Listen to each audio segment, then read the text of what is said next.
179장 찬송하시겠습니다. 179장입니다. 찬송가 179장입니다. 주 예수의 강림이 가까우니 저 천국을 얻을 자 회개하라. 주 성령도 너희를 부르시고 무천사도 나와서 영접하네. 주 예수님 너희를 찾으시니 외우심을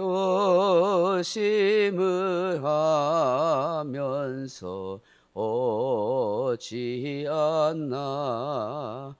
온 세상 죄 담당한 어린 양은 죄 많은 자 불러서 구원하네. 이 세상이 즐기는 재물로는 내 근심과 고초를 모면하리. 또 숨질 때 위로를 못 얻으며 저 천국에 갈 길도 못 찾으리. 내 아버지 주시는 생명양식 다 배불리 먹고서 영생하라. 곧 어심을 버리고 주께 오며 그 한없는 자비를 힘입으리. 아멘. 하나님 말씀은 마가복음 5장 37절에서 43절 말씀입니다. 마가복음 5장 37절에서 43절입니다. 베드로와 야고보와 야고보의 형제 요한 외에 아무도 따라오며 허락하지 아니하시고 회당장의 집에 함께 가사 떠드는 것과 사람들이 울며 심히 통곡함을 보시고 들어가서 그들에게 이르시되 너희가 어찌하여 떠들며 우느냐. 이 아이가 죽은 것이 아니라 잔다 하시니 그들이 비웃더라. 예수께서 그들을 다 내보내신 후에 아이의 부모와 또 자기와 함께한 자들을 데리시고 아이 있는 곳에 들어가사 그 아이의 손을 잡고 이르시되 달리다굼 하시니 번역하면 곧 내가 네게 말하노니 소녀야 일어나라 하심이라. 소녀가 곧 일어나서 걸으니 나이가 12살이라. 사람들이 곧 크게 놀라고 놀라거늘 예수께서 이 일을 아무도 알지 못하게 하라고 그들을 많이 경계하시고 이에 소녀에게 먹을 것을 주라 하시니라. 아멘. 사랑하는 성도 여러분, 예수님께서 드디어 해당장 야이로의 집에 들어갔습니다.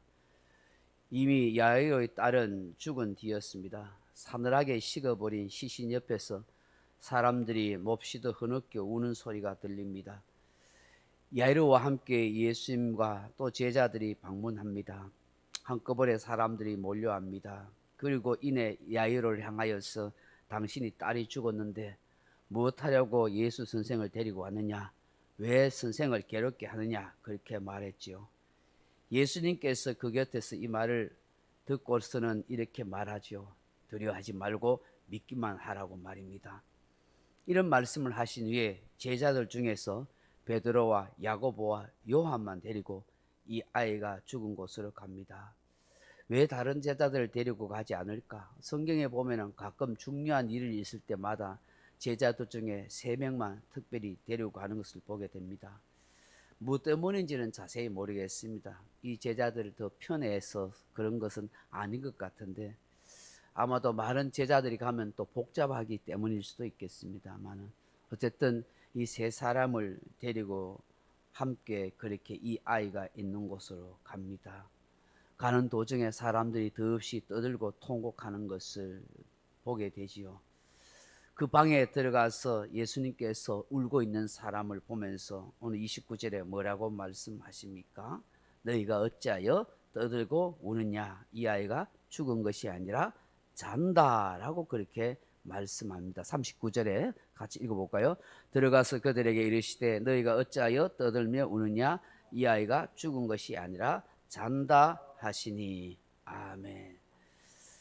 예수님께서 아이가 죽은 게 아니고 잔다고 말하니까 그 옆에서 그 예수님의 말씀을 듣고 있던 사람들이 다 못해요?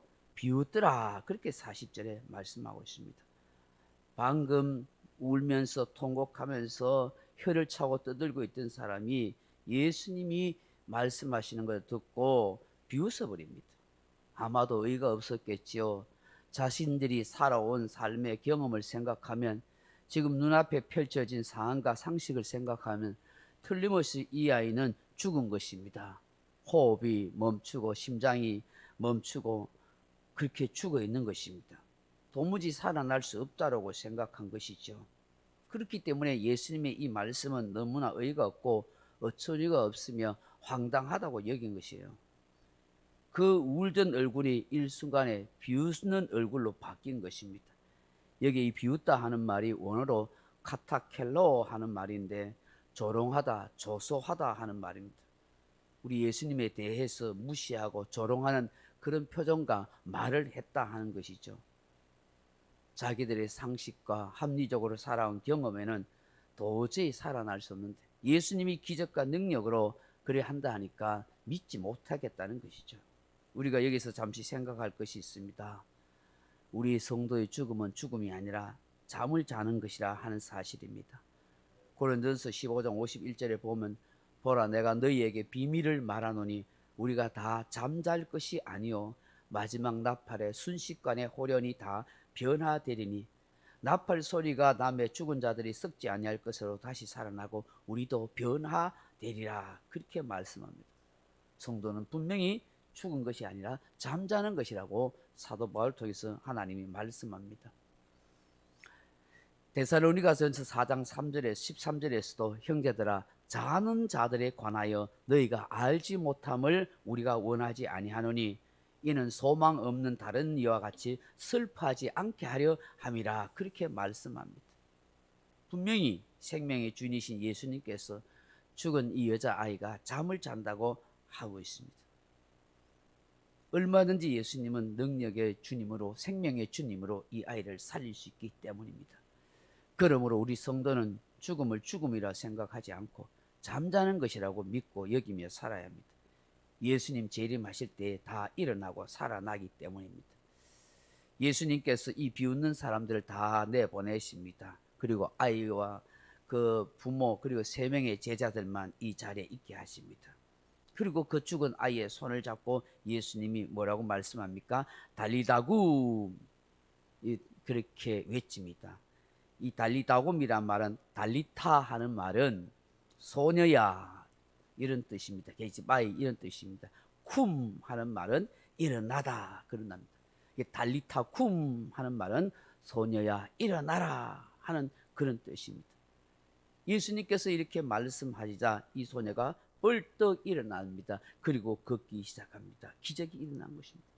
사람들이 놀라고 놀랍니다. 엄청 충격을 받았을 것입니다. 예수님은 이내 아무에게도 이 일을 알리지 못하도록 경계하시고 이 소녀에게 먹을 것을 갖다 주라 그렇게 말씀하고 있습니다.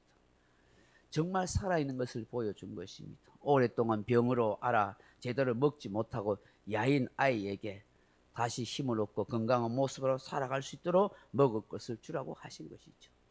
사랑하는 성도 여러분, 예수님께서 달리타 쿰이라고 외친 것처럼 언젠가는 예수님이 재림하실 때에 이 땅에 살다가 한 무덤에 있는 수많은 성도들과 그 영혼을 향하여 이렇게 외칠 것입니다. 달리타쿰이라고 말입니다. 잠자는 자들아 다 일어나라, 다 일어나라.